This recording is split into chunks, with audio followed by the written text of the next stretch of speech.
Hola chicos, ¿cómo están? Chicos, vamos a ver este tema, se llama la educación y la cultura en la formación de Costa Rica. Vamos a ver cómo estaba conformada la educación en nuestro país a mediados del siglo XIX y también cómo se incluye a la mujer en la educación costarricense, ya que el papel que destacaba la mujer para ese entonces era la mujer sumisa de casa, que cuidaba a los chiquitos, que atendía a su esposa, la mujer que no podía salir de su casa. El lugar que supuestamente ella pertenecía era en la casa. Entonces, y había una necesidad social, ¿verdad? De que la mujer también se educara y también formara parte de nuestra sociedad y se integrara a como es debido. Y primeramente vamos a ver un pequeño video de cómo hubieron mujeres destacadas y gracias a que se incluyó la educación, este, muchas mujeres sobresalieron. Entonces, quiero que le presten atención. Es un pequeño video, no dura ni 3 minutos. Entonces, veamos el videito para que ustedes, después seguimos con nuestro tema.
Bueno chicos, este fue el videito, fue un video sumamente corto, que nos detallan sobre la mujer, ¿verdad? Bueno, entramos en tema ahora sí chicos. Va, luego de la independencia, nuestra capital se convirtió en un centro político, cultural, económico muy fuerte, debido por la inyección que hubo por el café y el banano. Costa Rica estuvo ligado estaba ligado al fortalecimiento social y a la educación social, primeramente. Entonces, y había una gran necesidad de analfabetización y de educación de nuestra sociedad costarricense. Entonces, por ahora vamos a ver cómo está integrada esa educación o cómo estaba conformada la educación para ese entonces. Bueno, de igual manera, la educación era igual, era primaria, educación secundaria, educación universitaria, era la educación en Costa Rica para en aquel entonces. vamos a ir dando las características de lo que era la educación primaria, luego de la educación secundaria y finalizando la educación universitaria. Y como les comenté, igual ver cómo se incluye la educación de la mujer. Entonces vamos primeramente con la educación primaria. Bueno chicos, vean, la educación primaria corría a cargo de las municipalidades y el gobierno les suministraba un financiamiento para que se fundaran escuelas y se pagaran los maestros. Como les comenté ahorita, prevalecía mucho el analfabetismo, a pesar de que el gobierno multaba a los padres de familia que no educaran a sus hijos. De igual manera había demasiado analfabetismo para en ese entonces. En las clases se impartían conocimientos básicos o conocimientos pedagógicos básicos, este, los cuales llaman lancasterianos. ¿Eso qué quiere decir? Eso quiere decir que los jóvenes destacados o los niños más destacados le ayudaban a los niños o los jóvenes que estuvieran un poco más atrasados a ayudarlos con sus aprendizajes.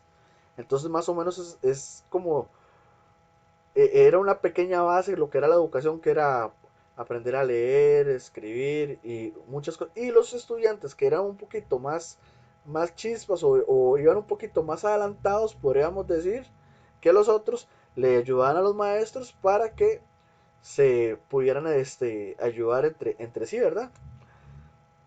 Esto, más que todo, esto era lo que se desempeñaba la educación primaria. En la educación secundaria, digamos, el, uno de los primeros colegios de que se abrieron para la educación secundaria fue el Colegio San Luis Gonzaga, que nos queda aquí cerquita, cerca de aquí, Tres Ríos, en Cartago Centro, ¿verdad? El cual abrió sus puertas en 1869. Pese que hubo un decreto de que no abriera sus puertas en el 1842. Fue dentro de todos los primeros, dentro de los colegios secundarios fue uno de los primeros. También se destacan el Colegio Superior de Señoritas y el Liceo de Costa Rica y el Instituto de Alajuela, el cual fue fundado en 1887. Podríamos decir de lo que fueron, por lo menos la educación secundaria. No había muchos centros educativos, eran pocos. No es como ahora que, por decirlo así, que en cada cantón por lo menos hay mínimo dos colegios o distritos, por lo menos hay un colegio.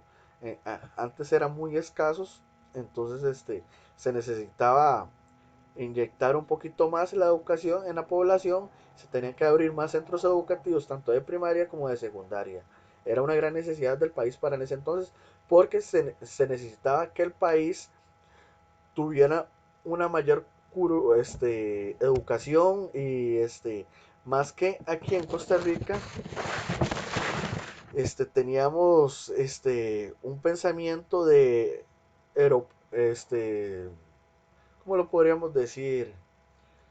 Es- Se quería como sobresalir de de Centroamérica, sobre todo en cuanto a la educación.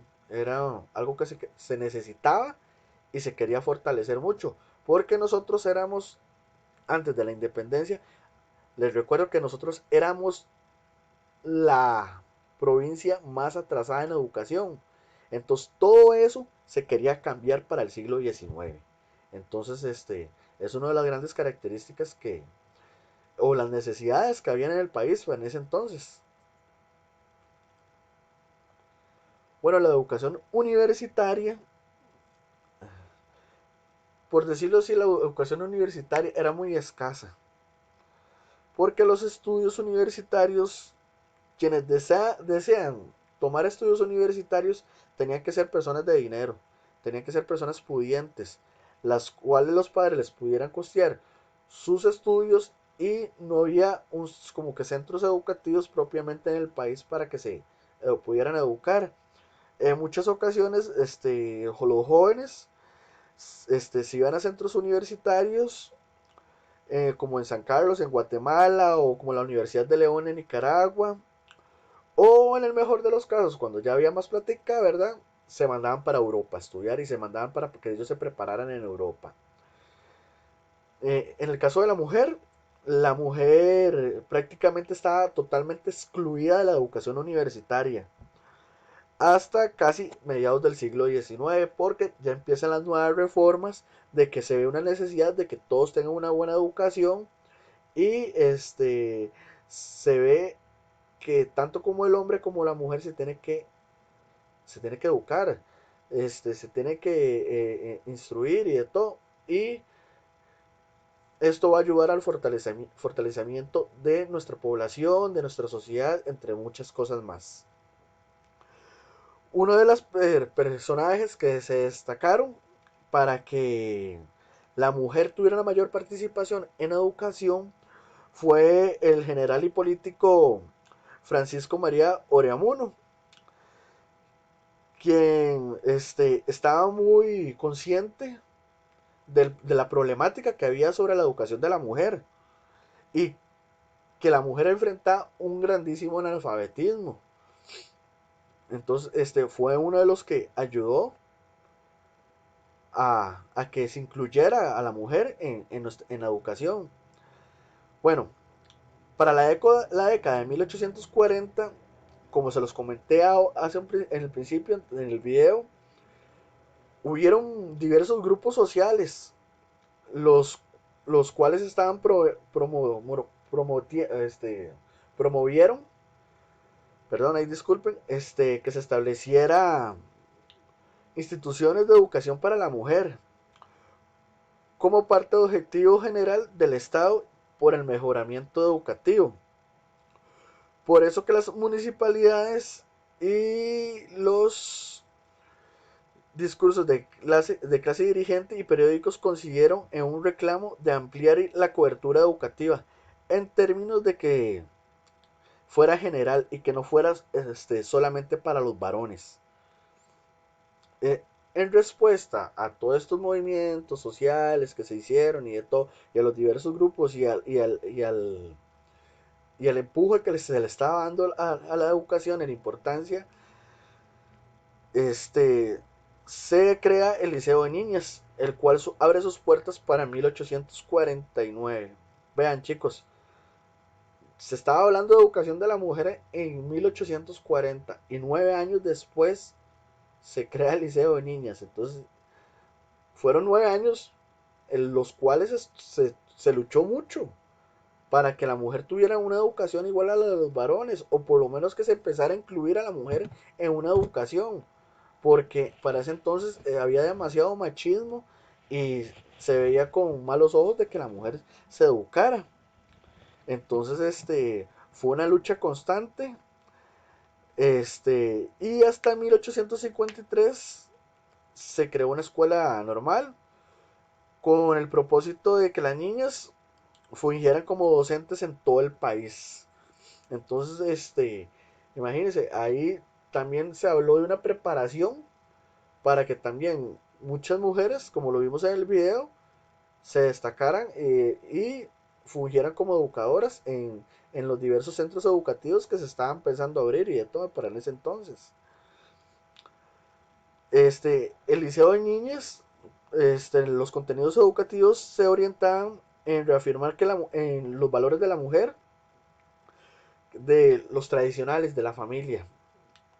Incluso se quería incluir de que la mujer tuviera una educación, pero que fuera siempre sumisa, que no fuera una mujer crítica, que, que mantuviera su, su lugar de siempre, pero vemos que con el tiempo se ha ido cortando la brecha, todavía hay mucho que cortar, porque todavía estamos bastante atrasados, todavía hay una gran discriminación hacia las mujeres y es algo que se tiene que cambiar chicos y espero que todo lo tomen como reflexión de la importancia y de la igualdad que le tenemos que dar, tanto como los hombres, como las mujeres, como los niños y como todas las personas.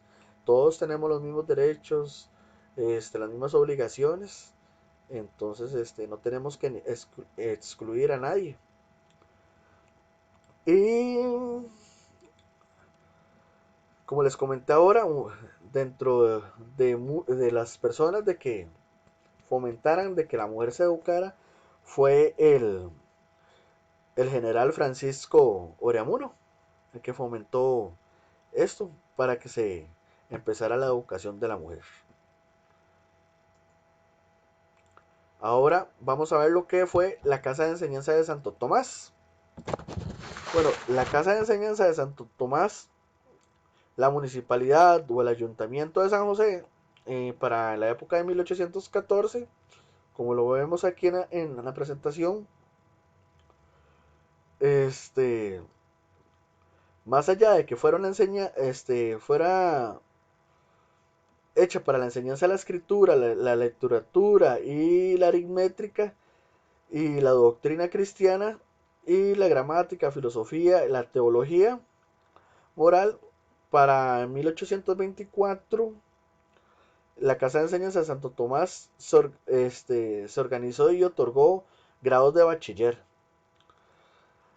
a los estudiantes como centro educativo superior, entidad que brindó derecho, teología y así como lecciones de latín y francés también impartían en la Casa de Enseñanza de Santo Tomás, al igual que inglés. Para 1843 fue convertida como universidad. Ya no pasó a ser de una casa de enseñanza, sino pasó a ser una universidad. Siendo la primera universidad de nuestro país, se mantuvo en funcionamiento hasta 1888 y se cerró sus puertas debido a que había poco presupuesto en el país y no se le podían pagar a los profesores. Este, Vean chicos, para esa época como que se tenía el empuje de que se abriera una gran apertura educativa, pero este teníamos mucha brecha, a pesar de que había dinero por las exportaciones de café, banano, los productos que estábamos importando para en ese entonces, el gobierno tampoco no contaba con mucho dinero para es, inyectar la educación como se quería. Eso fue paulatinamente, se ha ido, se fue escalando poquito a poquito para que hubiera una mayor cobertura y que es, lo- todos los niños tuvieran las opciones para una educación, tanto de primaria, secundaria y universidad. Oh, gracias a Dios hoy contamos con varias universidades estatales hoy en día y centros educativos tenemos bastantes, pero en aquel entonces estábamos apenas tiernitos en el tema educativo y el cual era sumamente importante que se empezara a inyectar la educación en nuestra población para que nuestra sociedad siguiera creciendo. Ahora bien, chicos, ahora vamos a trabajar